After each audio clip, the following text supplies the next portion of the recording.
Es por eso que los seres humanos nos aferramos a la vida. Cuando creemos o pensamos que nos vamos a morir, nos aferramos a vivir. Por eso es que invertimos todo, gastamos todo por sanarnos, por recuperarnos, porque queremos vivir. Y aun cuando nuestros días sean malos, queremos seguir viviendo. A menos de que haya alguna enfermedad que afecte nuestra mente, ¿verdad? Donde el ser humano desee la muerte. Pero en otras circunstancias, fuimos creados para la vida. Todos hemos visitado un cementerio por alguna razón. Yo visito muchos cementerios, hago algunos funerales. Consolar a la familia no es fácil. Sin embargo, tampoco es fácil ver en un cementerio tanta cruz pensando que tú pudiste haber sido uno de ellos. Cuando yo veo una cruz, al pie de esa cruz no está enterrado solo una persona. Está enterrado sueños, proyectos, el corazón de una familia, y sobre todo está enterrado decisiones postergadas. Porque miles de esas personas, por un poquito no se salvaron. Porque rechazaron el último mensaje que recibieron. Nadie sabe cuándo es la última oportunidad. Yo siempre digo a las personas, mientras tengamos vida tenemos oportunidad, pero nadie sabe cuándo es la última. Nadie sabe cuándo es el último mensaje, el último llamado, la última vez que el Espíritu llama. Nadie sabe. Por eso la necesidad de poder vivir cada día como si fuese el último día de nuestra vida equivale para tener buena relación con Dios y buena relación con nuestros semejantes. Vive como si hoy fueses a morir. Tenemos el deseo de eternidad en el corazón. La muerte para unos es una coma, mientras que para otros es un punto. De acuerdo a este concepto se vive la vida. Aquel que dice con la muerte se acaba todo, vive como quiera, porque solo tiene una corta vida para vivir. Pero aquel que sabe que la muerte solo es una pausa, porque luego va a resucitar, vive de otra manera. ¿Por qué? Porque sabe que la muerte no es un punto final. La muerte es una pausa, porque un día va a resucitar. De este concepto depende nuestra vida. La muerte también envuelve un misterio, porque la mayor pregunta es ¿qué sucede cuando una persona muere? Los registros más antiguos lo encontramos de los egipcios, con las grandes pirámides egipcias, donde eran enterrados los faraones y la forma que tenían las pirámides y las cosas que enterraban allí demostraba de que ellos ya tenían un concepto sobre la muerte. Por ejemplo, los egipcios creían que cuando uno muere o el faraón moría, el faraón iniciaba un peregrinaje hasta encontrar la inmortalidad y encontrarse con los dioses y convertirse en un dios. Por eso es que para ellos un faraón era el hijo de Dios. Y es por eso que les enterraban con sus enseres, les enterraban con comida, con sus siervos, porque ellos creían de que ellos iban a una lucha constante hasta encontrar la inmortalidad. Pero esto no es bíblico. Esto es paganismo. Era el concepto que ellos tenían. Lamentablemente el concepto de Egipto influyó mucho en los griegos. Y los griegos desarrollaron otro concepto de muerte. Por ejemplo, para los griegos, una persona que moría iba al Hades, ¿verdad? Iba a la sepultura, pero los buenos tenían un lugar y los malos tenían otro lugar. Además, los griegos desarrollaron una filosofía que hoy se proclama en las iglesias. Me da tanta tristeza cuando yo veo a alguien pensar de que cuando uno muere algo sale del cuerpo, porque eso no es Biblia, eso es filosofía griega. Quien desarrolló aquella filosofía de que cuando una persona muere, algo sale, y ese algo que sale se llama alma, que se va a deambular, o se va al paraíso, o se va al purgatorio, o se va al infierno. Eso no es bíblico. Eso viene ¿de dónde? De Platón. Platón ya desarrollaba una filosofía. Otros piensan que una persona va a un camino de luz para reencarnarse, y se reencarna. Otros piensan que el espíritu sale y él es inmortal. Miren cuán astuto es el diablo. El diablo le dijo a Adán y Eva, coman del fruto, no morirán. ¿Qué cosa les había dicho Dios? Morirán. ¿Qué cosa dijo el diablo? No morirán. Presten atención. El primer mensaje diabólico fue, no vas a morir. ¿Correcto? Fue el primer sermón, no de Dios. ¿De quién? Del diablo. Miren cómo está disfrazado hoy. Una persona muere, pero no muere en sí, porque algo sale que sigue viviendo. Eso no fue ni siquiera filosofía griega. Eso vino desde el jardín del Edén con la primera propuesta del diablo. Es decir, la muerte no es muerte en sí. Quien muere, no muere en sí. Porque es verdad que mueres, pero algo sale. Quiere decir que sigues vivo. Y nosotros hemos entendido que nadie tiene inmortalidad en el pecado. Seremos inmortales ¿cuándo? Cuando Cristo regrese y nos transforme. Pero la mentira del diablo hoy está disfrazada. Infelizmente, miles de personas creen en eso. Platón, ¿qué cosa pensaba? Que el cuerpo es malo y el espíritu es bueno. Interesante la filosofía griega.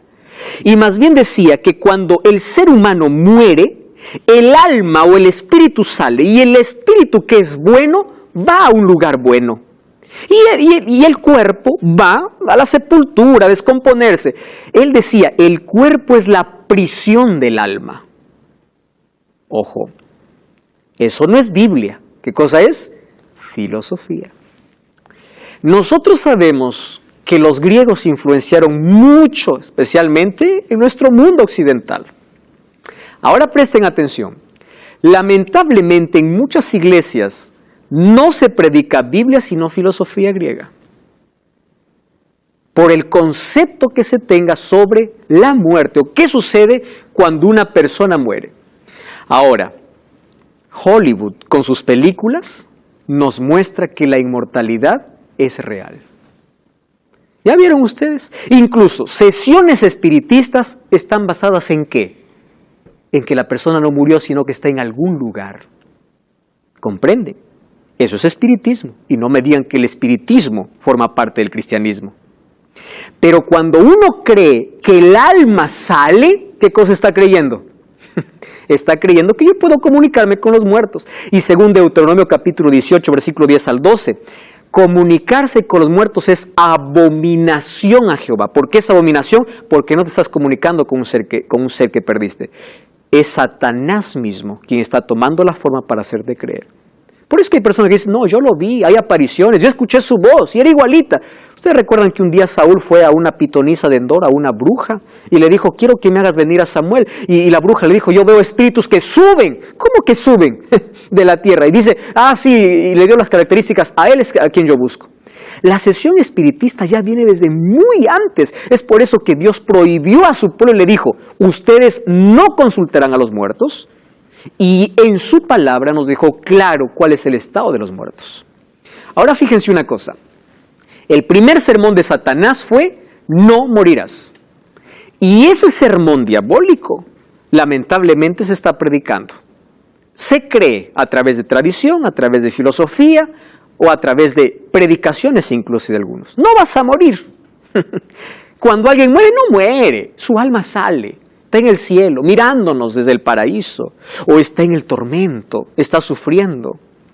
Yo ya visité a una mujer hace años que lloraba y decía, pastor, dígame por favor, ¿dónde está mi hijo? Mi hijo no era bueno, yo tengo pesadillas, mi hijo me dice que está en el infierno. Le digo, ¿de dónde sacas? Eso es lo que sueño. ¿Y de dónde? Tú tienes que creer en un sueño. Tu sueño muchas veces es reflejo de tu creencia.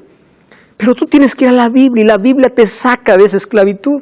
Ahora fíjense, para entender la muerte tenemos que comprender primero la vida. ¿Qué es la vida? Para entender la muerte, hay que entender la vida. El libro de Génesis capítulo 2, versículo 7 dice así.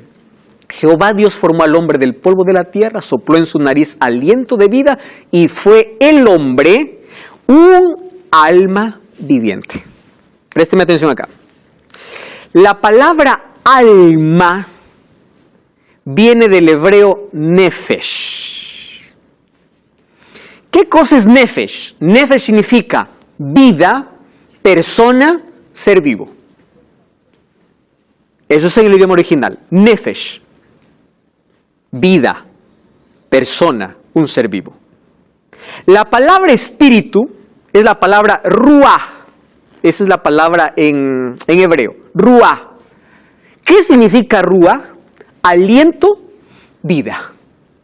¿Correcto? Aliento, soplo, vida. Eso es ruaj. ¿Cómo Dios formó al hombre? Del polvo de la tierra y sopló ruaj, aliento de vida. Entonces el hombre vino a ser ¿qué cosa? Vino a ser un nefesh. ¿Qué cosa es nefesh? Un ser vivo, un alma. ¿Cuál es la diferencia en el asunto de creencia sobre que el ser humano es un alma y tiene un alma? Miren, la diferencia es grande. La filosofía griega dice, el ser humano tiene un alma. Por eso que cuando muere, el alma sale. Eso dice la filosofía. Pero la Biblia no dice eso. La Biblia no dice que el ser humano tiene un alma. La Biblia dice que el ser humano es un alma. ¿Encuentra la diferencia? Mientras que los griegos decían, tiene, porque cuando muere sale el alma. La Biblia dice, no, tú eres un alma. Tú eres un ser vivo. Y la diferencia es grande, porque una vez más, aquí les voy a hacer recordar en la primera lección que vimos, cuando nosotros leemos la Biblia, tenemos que pensar que la Biblia no fue escrita en nuestro contexto cultural. Para los hebreos, alma no habría problema. Por eso es que ellos decían alma, alma. Cuando a un hebreo le decías alma, él pensaba en un ser humano. Pero cuando un occidental, que somos nosotros, leemos alma, ¿qué cosa pensamos? Ah, alma es algo que sale. Eso no es bíblico. ¿Eso qué cosa es? Filosófico. Ya que hay una batalla entre la filosofía y la Biblia. ¿Correcto? Ahora fíjense, entonces, en conclusión, Dios hizo un alma. El ser humano es un alma. El ser humano no tiene un alma, sino es. Tú eres un alma. Ahora, ¿qué más dice la Biblia? Aquí voy a poner una ilustración. ¿Qué cosa es la vida? Es como una lámpara más electricidad. Polvo de la tierra más soplo de vida. ¿Qué cosa es? Un alma viviente. Entonces, cuando yo aquí separo, ojo, separo al foco de la electricidad, desaparece la luz. Ahora yo pregunto, ¿a dónde se fue la luz? A ningún lado, desapareció, se acabó. Pero cuando yo uno soplo de vida más polvo de la tierra, ¿qué cosa aparece? La lámpara, o sería esto, una persona, un alma viviente. Por eso es que la Biblia declara así. La fórmula de la muerte es polvo de la tierra menos el soplo de la vida. Si para que el ser humano venga a la vida, Dios juntó el polvo y hizo un ser humano, sopló en su nariz y fue un alma, cuando una persona muere, el cuerpo ¿a dónde va? A la tierra porque es polvo y el ruaj, aliento de vida, vuelve a Dios. ¿Qué cosa quedó? Nada. El cuerpo se hace polvo y el aliento de vida, ¿dónde está eso? Eclesiastés capítulo 12, versículo 7. Vamos a la Biblia. Miren, la Biblia es tan clara. Eclesiastés capítulo 12, versículo 7. 12:7. Dice así. Antes que el polvo vuelva a la tierra como era, y el espíritu vuelva a Dios que lo dio. Está hablando de la muerte. El capítulo 12 de Eclesiastés dice, acuérdate de tu Creador cuando eres joven, le dice. Y termina el texto diciendo, antes que el polvo vuelva a la tierra y el espíritu vuelva a Dios. ¿De qué está hablando? De la muerte. Entonces, cuando uno muere, ¿qué sale? No sale nada. No hay nada deambulando. El cuerpo se descompone y se hace polvo hasta el día de la resurrección, cuando Dios una vez más dé el soplo de vida para que todos los muertos puedan resucitar. Sí, Wilfrido. El espíritu que vuelve a Dios, que pertenece a Dios obviamente, pero, o sea, que yo soy espíritu, No, el espíritu es la vida que tienes. Porque nosotros tenemos un cuerpo por el cual somos formados y el espíritu es el respirar, es el aliento de vida que le pertenece a Dios. Espíritu en la Biblia también menciona la parte interna del hombre, emociones, sentimientos, es la vida en sí, la vida misma. A eso se refiere espíritu, que cuando el hombre muere, eso termina hasta el día de la resurrección, porque eso regresa a Dios. El sentido de regresar a Dios es porque Dios es el autor de la vida. ¿Correcto? Muy bien. Yo aquí coloqué una caja. ¿Ya? Esta caja tiene dos cosas. Uno, 4 tablas y aquí para unir clavos. ¿Correcto? Entonces, si yo junto 4 maderas, 4 tablas, y los uno con el clavo, ¿qué cosa forma? Una caja. Un día yo no quiero caja. Agarro el martillo, saco los clavos. Al sacar los clavos a un lado y la madera a otro lado, ¿dónde se fue la caja? No existe. Ya no es más caja. Al unir las tablas con los clavos, ¿en qué se convierte? En caja. Al separar los clavos de las tablas, ya no hay caja. Ese es el ser humano. Soplo de vida, cuerpo, polvo de la tierra. Ese es el concepto bíblico sobre la muerte. Por eso tenemos que leer la Biblia no con el concepto filosófico o concepto griego, sino con el concepto bíblico. Según la Biblia, miren, el ser humano es mortal o inmortal. Ezequiel 18:4 y el versículo 20. Maribel, por favor, puedes leer. He aquí que todas las almas son mías, como el alma del Padre, así el alma del Hijo es mía. El alma que pecaré, esa morirá. Muy bien. Puedes leer el versículo 20. El alma que pecare, esa morirá. El Hijo no llevará el pecado del Padre, ni el Padre llevará el pecado del Hijo. La justicia del justo será sobre él, y la impiedad del impío será sobre él. Gracias, Maribel, allí por leer el texto. Dios está dando una advertencia clara. Nadie va a llevar la culpa del otro ni la iniquidad del otro. Pero también dice, el alma o la persona que pecare, esa morirá. ¿Qué cosa decía Satanás? No morirás. ¿Qué cosa dice Dios? Sí morirás. Entonces, nosotros decidimos a quién creer, a la serpiente o a Dios. ¿Correcto? Creemos lo que dice una película o lo que dice la Biblia. Lo que dice la Biblia realmente es lo que dice la filosofía. Eso es una cuestión ya de decisión personal. Sin embargo, nuestra cultura, nuestras tradiciones, lamentablemente están basadas en el paganismo y no en la Biblia. Y es por eso que tenemos un concepto equivocado sobre la muerte. La Biblia es clara y dice, el alma que pecare, esa morirá. Entonces, si alma es una persona, y si una persona cuando muere, muere de verdad, no hay nada que salga. ¿De dónde viene la idea entonces que cuando una persona es buena va al paraíso, la otra va al tormento o la otra va a un lugar que se llama purgatorio? Y con una oración yo puedo sacarlo del purgatorio. Miren qué peligroso es eso. Porque si a mí me salvan de muerto, ¿para qué me voy a arrepentir de vivo? Y la salvación no es un asunto de que alguien me salve o la salvación no es un asunto de que yo me salvo por la oración de alguien. Yo me salvo por mi elección, porque yo acepto a Jesús. ¿Correcto? Entonces, cuando nosotros aceptamos la filosofía, abrimos la puerta para el espiritismo, comunicación con los muertos, para pensar en tantas otras cosas que no tienen un fundamento.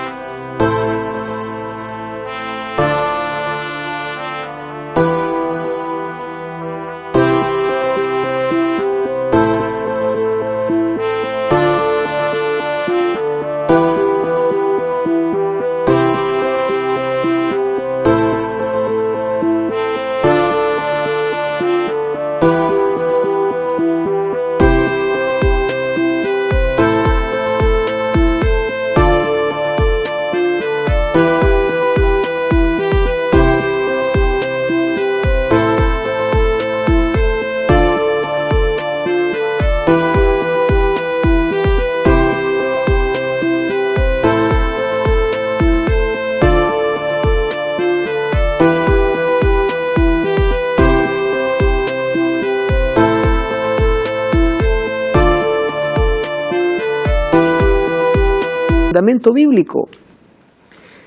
¿Cuándo los salvos recibirán el don de la inmortalidad? Esto ya leímos en el capítulo anterior. 1 Corintios 15 dice, cuando se toque la trompeta, los muertos serán resucitados incorruptibles y nosotros seremos transformados. Es decir, incorruptible significa sin defecto, perfecto, correcto, van a resucitar. Y allí dice, cuando esto corruptible sea vestido de incorruptible y esto mortal se vista ¿de qué?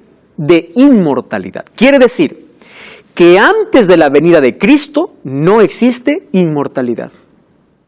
La inmortalidad aparece cuando Cristo regrese en el momento de la transformación o glorificación como nosotros hemos hablado. Allí recién lo mortal se vuelve inmortal. Ahora, si recién se vuelve inmortal cuando Cristo viene,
entonces, ¿de dónde nace la idea de que algo sale y continúa viviendo? Tenemos que tener mucho cuidado aquí con eso. Además, si las personas que mueren van al cielo como recompensa, ¿dónde queda el texto que Jesús recién viene a recompensar? O si ellas ya están en el cielo, ¿a quién va a venir a resucitar? No tiene lógica. No tiene sentido alguno.